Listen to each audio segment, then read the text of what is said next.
Depending on what study you read, one study I read not too long ago said the 1 year success rate for substance abuse was around 15%. Now that's pretty low. I don't see that personally with my clients. I have a lot of people that, yeah, they're just not ready to get better. When people choose and decide they really want to get better and they really want to get clean and they put the work in and they show up, they can. When they don't do it and they don't show up for appointments and they're not putting the effort in, they don't. It's up to them. I always ask people when they first come in, I said, how serious are you about this?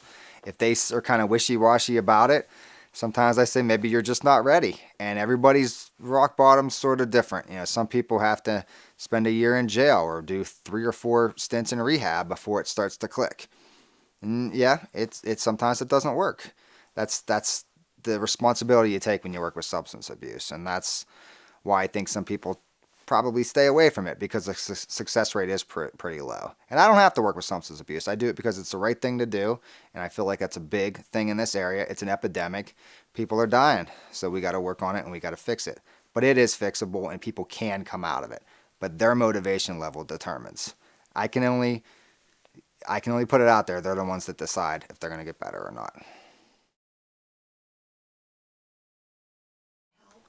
I get calls from husbands, wives, parents, brothers, sisters, cousins.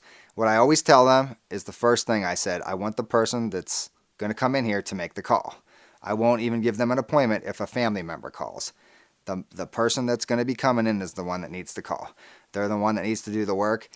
And sort of from my perspective, that shows their motivation level right off the bat. If somebody has to have someone else call, they're not that motivated. They got to make the call. They make the call. And I tell the people, I give them good information on the phone, but I won't schedule an appointment until the person that needs the therapy calls me. That, you just doing that, you can weed out the people that really care and the ones that don't.